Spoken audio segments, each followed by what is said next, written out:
Emily Sando. Welcome to Unscripted Moments, a podcast about propagandhi. Hi, thanks for having me. I'm delighted that you're here. Emily, why don't you just go ahead and introduce yourself a little bit to the listeners out there so they know a little bit about who you are and what you do?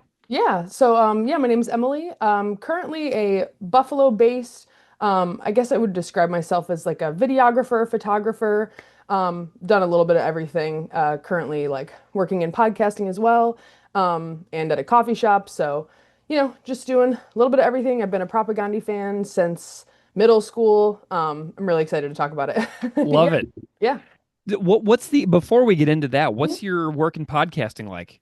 So currently I work, I am not one of the talent on the show. I help produce a podcast. So I do all of we do like live studio recording, audio and video. So I just kind of like manage audio, video quality, take notes during the show. And then a lot of what I do is editing clips for social media. So that's kind of like what my main responsibilities boil down to. Nice. Yeah, that's a lot of the stuff that you see actually successful podcasts doing that splice out small samples here and there to Yeah. drag listeners in to hopes that they'll check out the larger product. That is Yeah. something that I personally have failed to do in the last 5 years on this show, probably to my own detriment. So I I mean, kind of wish I would yeah. have done that a little bit more. It's definitely not easy. Yeah, it does make a big difference, but in theory, it seems like it should be easy because it's like you're just making these short little clips. How hard could it be? But it is a lot. Yeah, I was doing book trailers for a podcast network for a while using hmm Descript and just dragging in images and videos and putting like the closed caption and stuff hmm like that. And by the time I would be done with a 25-second clip for a video, I've been at it for an hour and a half and Yes, like my yeah, brain was just drained. And I was like, man, the amount of work that goes into all those little clips that people see online is tremendous. yeah, for sure. Well, let's get into music. Tell me about becoming a fan of just music in general, because you found Propagandhi pretty early. I Yeah. found Propagandhi pretty early as well. Mm. So how did that all come together? Yeah, so I'm originally from Elmira, New York, so it's like 2.5-ish hours from Buffalo. And it's funny, like I grew up Elmira, I always say to people is kind of like an interesting combination of like urban and rural. So growing up, especially with my grandparents, like I was listening to a lot of like country western music, like old, like outlaw country type stuff and like classic rock. And then my dad, my dad was an only child, but definitely kind of like I'm sure like a rebellious Hmm. teenager. Um, he was very into punk and hip hop and things like that. And then by the time I was born in 98. So by the time I was a kid, spending a lot of time with my dad and my grandparents, I really grew up with like an interesting mix of exposure to music, so it's like this very wide variety, a lot of which I still like, across genres. Um, yeah, and then I was really into playing music as well. I took up viola when I was a kid, so I've been playing viola for like 15 years or something like that. So I was in band, jazz band, orchestra, I was doing theater. So music really was like encompassed a lot of aspects of my life, like in school and outside of school. Um, and then yeah, I really just in middle school when my dad really kind of started introducing me to a lot of the punk music he listened to, I was just like all on board after that. That was kind of like, yeah, the beginning of everything for me. Do you remember what the first Propagandhi stuff you heard was? Yeah, so my first memory, or at least my most vivid memory, was Potemkin City Limits, the song. I have these very specific memories of like driving along, um, like the highway near the mall in Elmira in my dad's green Ford Focus and listening to Potemkin City Limits and him explaining to me what it was about. And I was just like, wow, realizing that music, hearing songs for the first time that really had like a lot of very specific like meaning and imagery. So Potemkin City Limits was like the first song that I really have vivid memories of listening to. And then a lot of the stuff off Less Talk More Rock, specifically Anchorless and just a lot of stuff off that album. Yeah. Yeah. Nice. Well, so you came to my attention recently, and I was shocked, utterly shocked. We live in the same city, Yeah. and we live in a city that Propagandhi is not a super popular band. I Right. think they last played here in 2012 at the Town Ballroom. Did you Okay, happen to yeah. go to that? No, no, I living in Buffalo is more of a recent like last 4 or 5 years for me. So yeah, I didn't end up seeing them live until like 2022, I think, for the first time. Okay. Yeah. Well, we can't. I saw you because all these pictures started popping up during their recent Ontario tour dates Hmm. in September of 2025. And then I was like sharing a ton of these pictures as they were coming through because people send me stuff and I get tagged in some stuff once in a while. And then I wound up clicking on the photographer profile. And it's like Buffalo-based photographer. And all the photographs were so good, and I was sharing them like left and right. And I was like, "Holy cow, a Buffalo person!" So Yeah. it's like me, my friend Bob, my friend Jeff, you, my friends Tom and Kim. So it's like I'm trying to find the Propagandhi people Right. in Buffalo. And then there's like Zach from Del Paxton's a huge fan. Mark Mhm. from Holdout's a huge fan. Mike from Hotel Etiquette is a huge fan. So there's like this little group of people in Buffalo that love Propagandhi. Yeah. But I would love to know a little bit about your recent photo pass experience of doing the shows in Southern Ontario. Give me a little recap of that experience for you. Yeah, yeah. So it sort of initially started with my boyfriend and I saw them at Redbridge Fest in Quebec Mm, because his family is from up around there, and I was like, wow, we should go to this and then we could go see your family, be perfect. So that was kind of like as far as this year goes, the first time I saw them, and I really started thinking about like, man, people go to these shows, people take pictures, and I had started taking pictures for some of my friends' bands in Buffalo just for my own, fun and experience and practice. And it feels funny to like think of myself as a photographer, so I've been having to convince myself like I take pictures, that makes me a photographer. So I started taking pictures of my friends' bands, and every time I was doing it, I felt like I was getting a little bit better. So after Redbridge Fest, when they had announced more of like the Eastern Canada tour dates. And I've the thing that I've learned through all this experience is you can get really far by asking for things very nicely.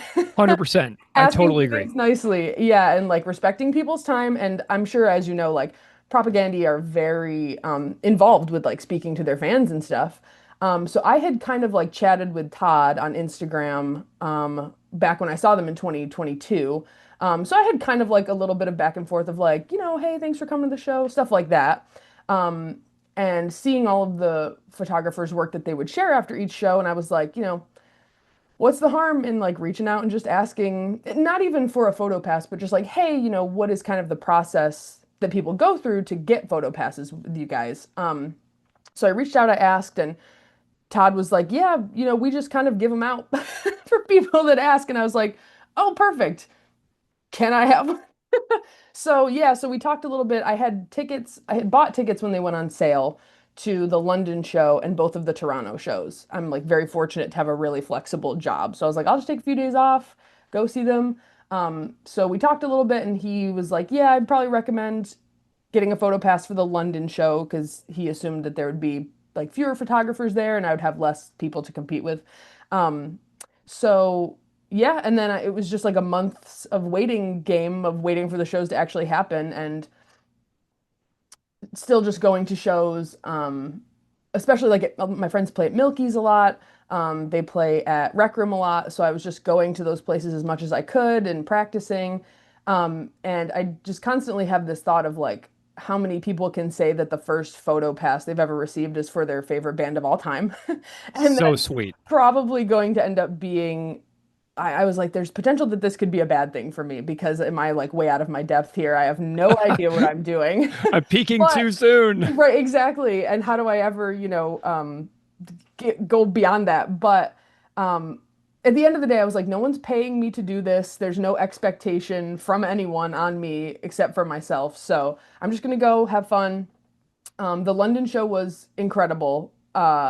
I had never been to that venue before. It sounds great, doesn't it? Yes, yeah, and I really liked the layout of it. And it's funny, there was actually and a lot of what I've read online, people kind of reflect this sentiment of like every venue is different, every band is different about how they do photo passes. So there's not really one way that this works this way every time. It really is like dependent on the band, the promoter, the venue.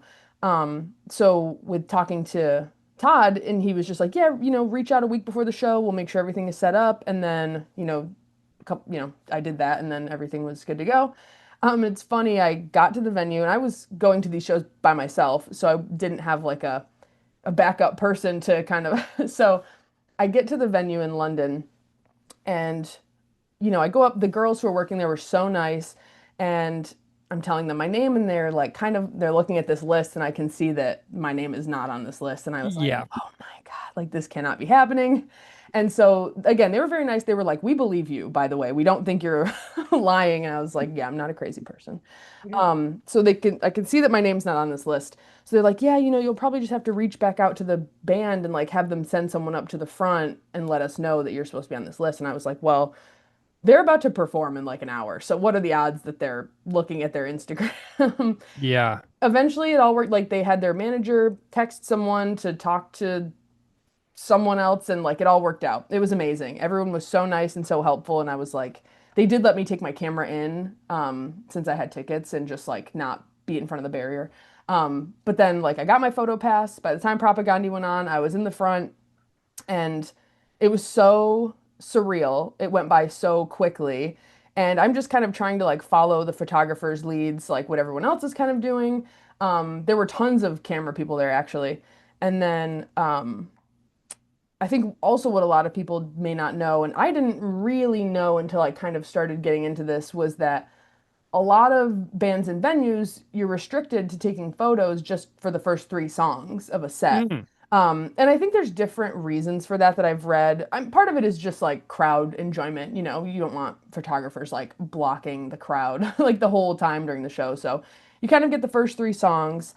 And then after that, like I just kind of stood off to the side and people were still taking pictures, and no one seemed to have a problem with that. So, I just kind of stayed out of the way and got as many pictures as I could. And it was just so amazing. And it's funny because, again, a lot of people when they photograph bands, it's probably a band that they know, but maybe not extremely well. And the recommendation is usually like, oh, look up their set list, listen to some of their songs ahead of time so you know what to expect. And I was like, Yeah. from the first note of whatever song they play, I'm gonna know exactly what's what's Yeah. happening during each song. So that definitely helped, knowing like this song sounds like this and this happens at this part. And so it was great. It was so uh I don't even, it's hard to put into words. It was so exciting. And there's also kind of the, when you're photographing events or concerts or whatever, like you cannot look at your pictures on your camera screen because you will think that they are the worst photos anyone has ever taken. Like, Yeah. so it's like really just like leave them alone, look at them when you get back to the hotel room later, and then kind of assess. And yeah, I was really happy with, and I took hundreds of photos, and out of the hundreds of photos you take, you maybe get a couple dozen that you feel like are worth putting a lot of effort into editing and posting, but that's just kind of, the name of the game. But yeah, it Nice. was great. So I have an idea that we Yeah. should collaborate on because my friend Paul and I are working on making a zine with some other interviews that we've done Yeah. on the podcast over the years. So we should snag some of your pictures for the zine. Yeah, I would love Um, that. That'd be great. so maybe we can work on using some of those unreleased photos for something else Yeah, in because a there's definitely a lot. Yeah, definitely. For very sure.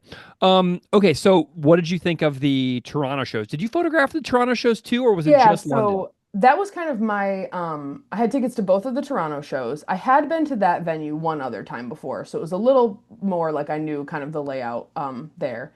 So the first night in Toronto, I had told myself I was like I'm not going to take my camera, just going to go and not have, feel like I need to worry about any of that stuff. I didn't have photo passes for those shows. It was just kind of, I was gonna go. So the first night, didn't take my camera, got up right up front at the barrier and just had a blast. The people I was standing near were so nice. Um, and so I was like, I'll just kind of scope out the layout and see if other people are bringing cameras and kind of, see how I might feel about taking my camera the next day. Um, so that's exactly what I did. On the second day I was in Toronto, I walked around all day just taking pictures. I was like, I'll just take my camera to the venue. And again, asking very nicely.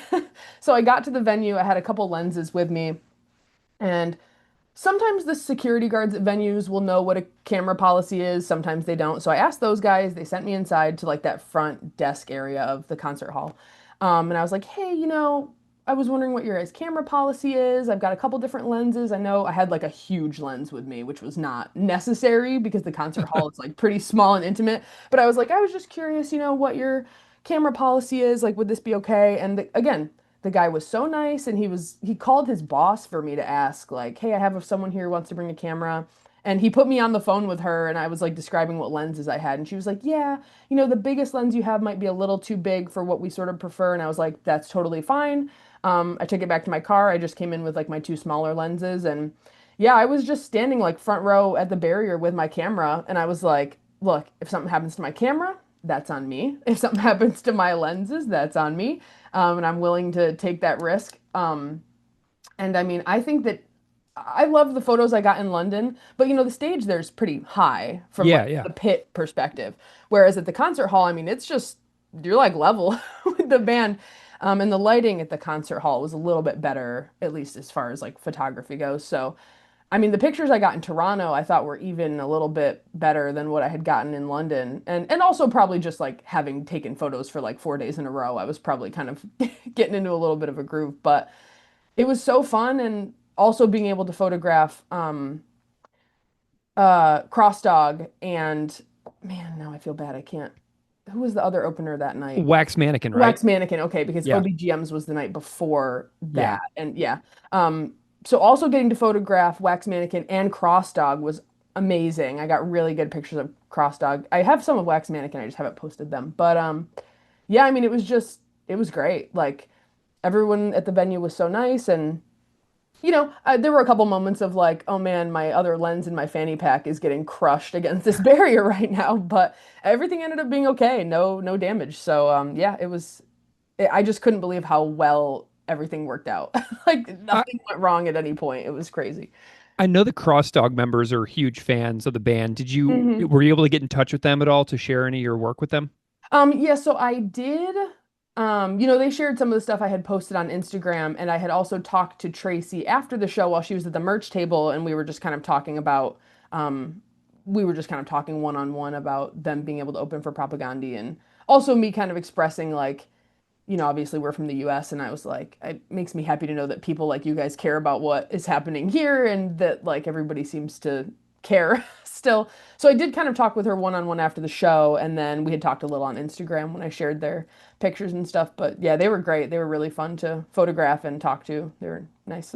Wonderful. Well, it was so nice to put two and two together that you were here because then right after that show, I was doing a little live event in Buffalo at Amy's place for the book release, Mhm. and I was delighted that you came out. So, what did you think of my very random book release event that I Yeah, did here in Buffalo? I loved that. And it was actually my first time at Amy's place, which is crazy living in Buffalo for years as like a music person that I hadn't made it to Amy's place.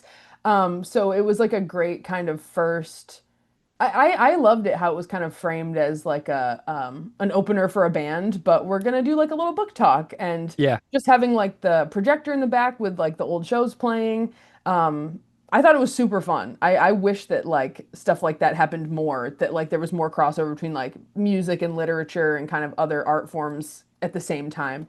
And yeah, it was the same day as music is art, so it was like, man, there's really a lot like I'm like bouncing around between a lot of like art forms today, but it was great. Yeah.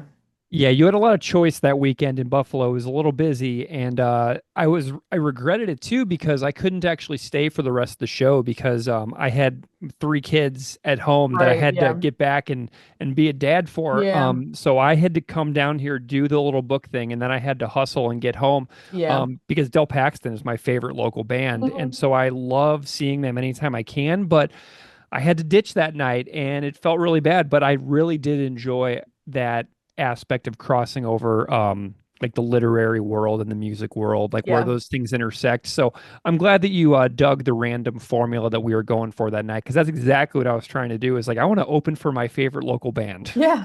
Yeah. It was super fun. Yeah. I liked it a lot. I stayed for a little while. I think I had to work early the next day or something, but um, yeah, I did stay for the next performer. But yeah, it was really fun.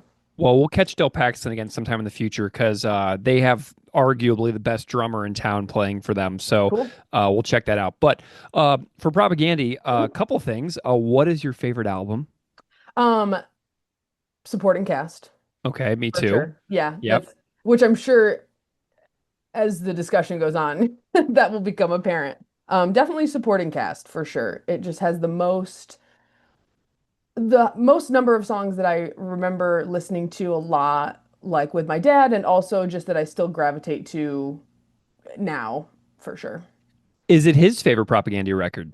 That is a good question. So I don't know actually. And the thing, like, I always feel weird bringing this up because I feel like it makes other people feel weird. My father has passed away. Oh, okay. So Sorry that's to hear part of that. no, no, no. Yeah, and that's okay. And it is like definitely plays a role in like how I feel about all of this. And it's funny, like it came up at one of the Toronto shows, and these guys were like, because I had a How to Clean Everything shirt on that was one of the older style shirts, and they were like, oh my God, like that's the shirt from the 90s. Like, how do you have that? And I was like, oh, it was my dad's. And it came up, and they were like horrified that they had asked. And I was like, no, no, no, don't feel bad. Like, I love talking about him. I love talking about Propagandhi and like so I would say maybe that or Less Talk More Rock, just because that was probably like his first kind of real dive into their stuff, I think. Do you know what year he was born off the top of your head? 76, yeah. Okay, Yeah, 76. So yeah. I was born in 83. Yeah. So he would have been like just the generation of punk rockers Right, right before exactly. me. Yeah, exactly. So he was in 76. I mean, he would be 18 right in that 94 Right, punk yeah. explosion. Which I mean like I'm jealous of if, not to be like I wish I lived in a different generation, but really I mean like to experience kind of that like explosion of that era of punk music must have been awesome. Yeah. Yeah. I probably would be like if I was asking him like how did you find Propaganda, he would probably be like, "Oh, the first Fat Records compilation. I got Yes. it for Yeah. free at some event somewhere." So that's Right, I'm probably what he sure. would say. Yeah. Yeah. I love it. Okay, cool. Let's chat about some of your favorite songs. You already Yeah. talked about Potemkin City Limits. Yes. Yeah. Is there anything more that you would like to say specifically about Potemkin, or are you ready to surprise me with your second and third selections? I guess as far as like Potemkin City Limits goes, like it really yeah, after that I was like I don't eat meat anymore. Like I don't like that really like was such a huge shift in my thinking as like I mean I stopped eating meat in like 7th grade. Mm. Luckily, my dad and my family were like really understanding, but I just remembered that was like a huge again, just like the imagery and knowing the backstory of that song, and yeah, it really was like a big shift for me in my life. Yeah. Um, and then as far as like next, I had a really hard time, as I'm sure Yeah, most well, people this is a do. hard question. What are your Yeah, top it's three so Propaganda tough. songs? It's Um, impossible. and I was almost like, man, I can't just pick 3 songs off of supporting cast, but I was like, but if that's the real, like, if those are the real answers, then Hey, if that's the yeah. answers, I mean, my number one is supporting cast the Yeah. song Yes. ever. Which is just like I listen to that song a lot, and especially, that guitar riff breakdown, especially like you have headphones on. And I'm like, I wish I could go back to hearing that for the first time because it really is just insane. But I think like song number 2 for me is probably This Is Your Life. Hmm. I really have always gravitated a lot towards the Todd songs, and my dad did too. Like he was a big um, Todd Kowalski proponent. I really like a lot of the Todd songs. It's obviously tough to pick between that and Night Letters, with that being kind of like the iconic one that they always play. But as far as like now, like the messaging behind This Is Your Life, and like that's probably song number 2 for me, I think. Yeah, Sweet. yeah, yeah. Yeah, that is a really important song for me as well. And Todd's commentary on the podcast about that particular song, Mhm, he and his brother came on the podcast together on our mhm. Dark Matters episode, and they talked a lot about This Is Your Life uh, in a really amazing way because of their own personal family history surrounding that song. Right. And then when Chris and Todd and Jord made a This Is Your Life episode together on Chris's Patreon, I mean, it's essential listening Yeah. for anybody that wants to like understand Todd's songwriting.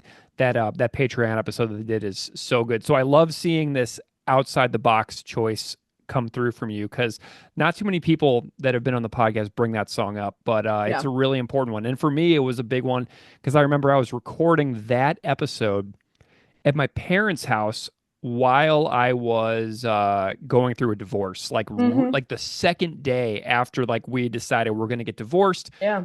I was recording that episode for the podcast. So that one like really stands out to me because I was going through like such a massive life shift, so much like the characters in the song.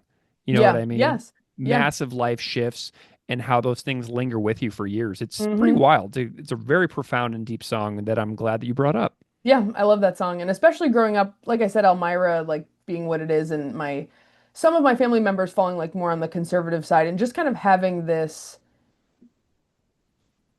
song that sort of, gets at the root of like why so many people live this like miserable way that they do and are so convinced that like things that they're upset about things that's not, you know, Yeah. the reality of their situation. And like, yeah, I take a lot of like, yeah, yeah. Yeah, whenever I hear people talking about other people, the line in that song, "Go out into the world, you'll see, Hmm. you'll probably survive." Hmm.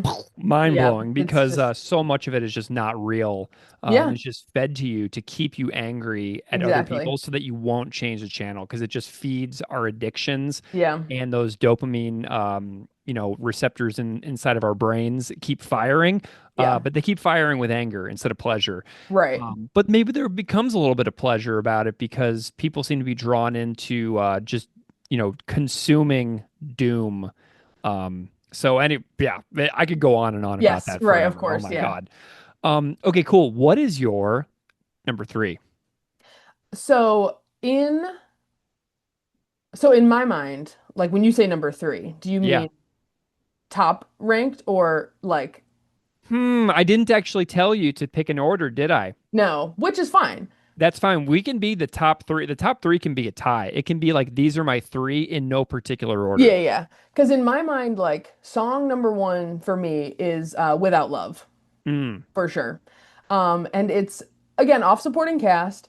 Wasn't a song that I like have really strong memories. Like I definitely, we would just listen to that album. But there was sort of like a period of, it's funny growing up with like a very like punk dad because then it's like, well, what do I have or need to rebel against?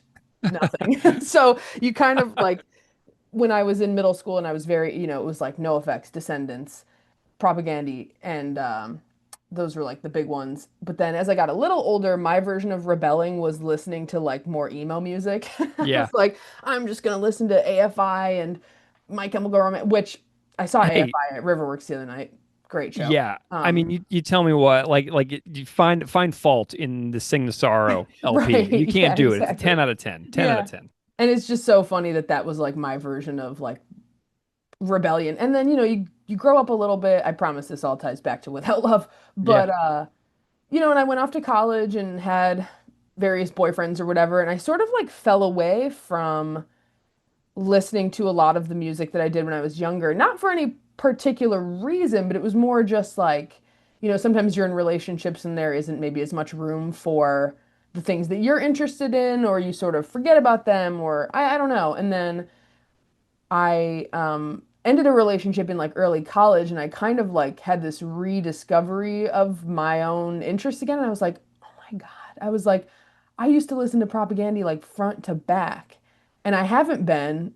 And it really, so then there was kind of like the era of like growing up listening to it with my dad and then my own kind of like rediscovery and like, okay, what are my favorite songs? And like going back through. And then by that point, obviously, they had released more music that I just wasn't even aware of as it was coming out.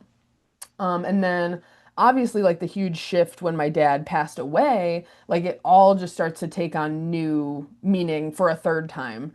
So then, yeah, Without Love, it just like, yeah, it really, I cried when they played it in Toronto. I was like, man, am I really crying up at the front right now? But I was like, I am, and that's fine.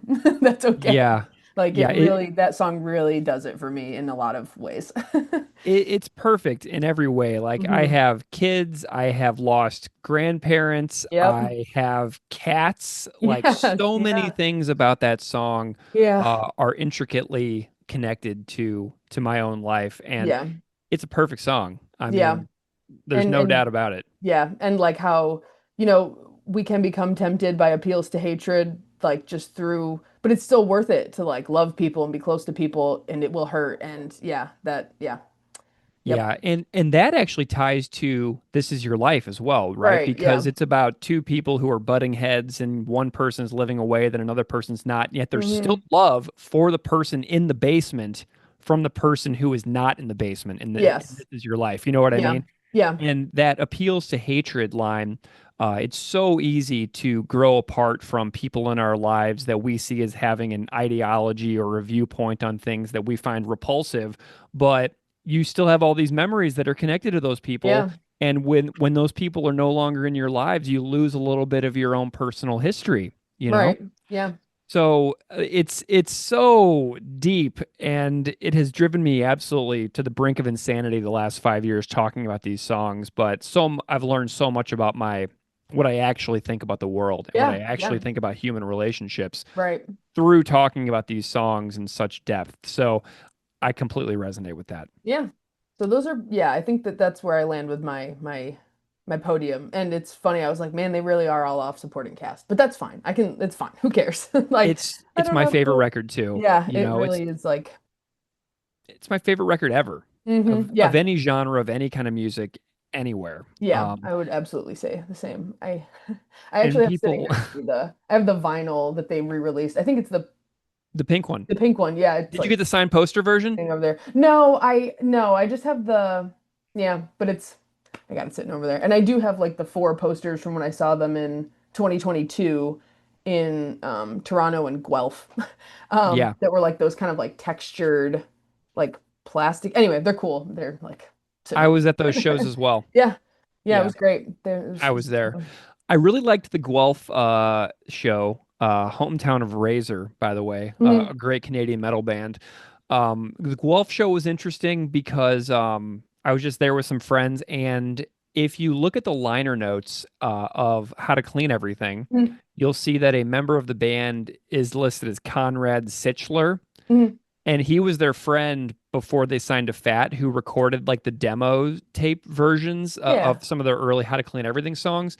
And Conrad was at the Guelph show. Oh, cool. So that was a standout memory for me is Yeah. that my friends Steven, Bob, Jeff, and I got to hang out with Conrad Sitzler from the liner notes of How to Clean Everything. Yeah, that is cool. That's really like such a specific, like very specific thing to have on your Yeah, and on those shows as well, I believe we also saw the world live debuts of Tartuffe and In Flagrante Delicto as well. Yeah, I think so. And So pretty I know sweet. that it's funny because after the Toronto shows, I was hanging around at the merch tables and stuff and you know, as anybody, as I feel like most Propagandhi fans know, like they are super like they'll come down and talk to fans, whatever.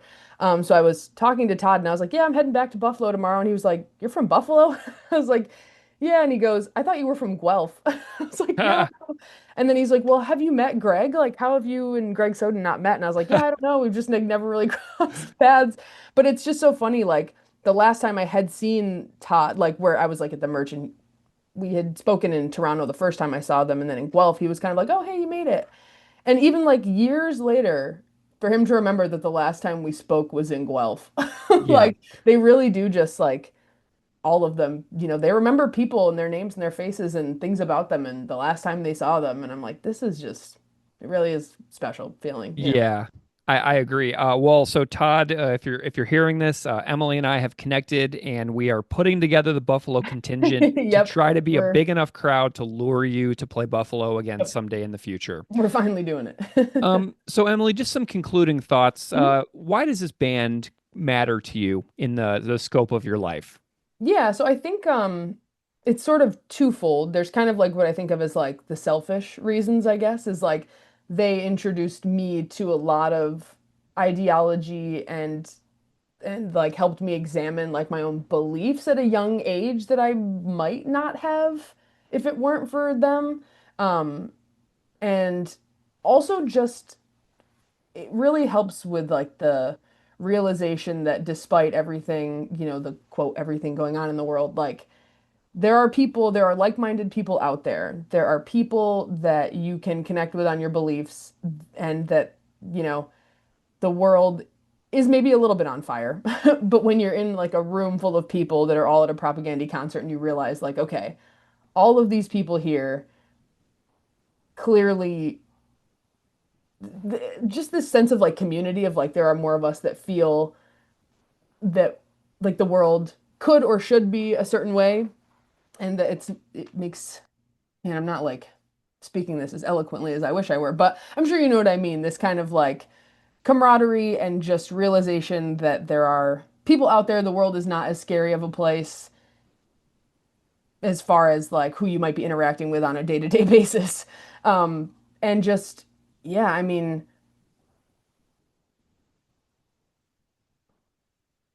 yeah, it really is like listening to poetry. Like when you break down, like if you were to just write all these lyrics out on a piece of paper, like it's literature, it's poetry. It feels so, you know, but then like doing it through the format of music just makes it so much more, it can kind of like remain pervasive in your everyday life, I guess. Like, yeah, I don't know. Yeah. So Yeah. there's the part of it is like the nostalgia for like my childhood, but then also like kind of helping to like guide making the world a better place and like how that can be achieved, I guess. Well, something else that you might come to see in the coming years is that I think I'm like 15 years older than you or so, but Mhm. as you go into like your 40s and your like 30s and 40s and stuff, the songs, the way that they change and the way they speak to you changes over Yeah. time. And so many people on this podcast have said that they're a band that ages with me Hmm. and they give me, and they're about 10 years older than me. So they Yeah. give me a little preview of what's coming down the pipe for me Yes. Yeah. personally, which, whew, when it hits, it hits, you know? Yeah.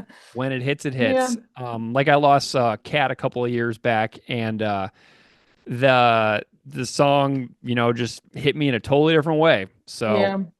anyway, but Emily, thank you so much for coming on the podcast and telling me about your fantastic photo experience. I'm really excited that we connected, and I appreciate you being here. Where can people find you if they want to follow along with your work? Yeah. Who are also huge Propagandhi fans? Yeah. So my Instagram, which is where I've primarily been posting my most recent stuff, is Emily, EMILY underscore Sando, SANDO underscore films with an S. Since I started off as a videographer, it really used to be much more film related stuff on there. So that's my Instagram. EmilySando.com is my website. I've got a whole portfolio of photo and video stuff. There's like a lot of experimental video work on there from when I was in college that some of it's pretty neat. Yeah, those are probably the two main places. And then, you know, I'm always just kind of bopping around Buffalo here and there. Awesome. So, yeah, Well, I will. I regret that I missed that AFI show. Parenting duties were calling that night, but I'm yeah, glad to hear that it was definitely. rocking. Yeah, it was fun. And I'll catch you soon. Okay. Yeah, for sure. Thanks.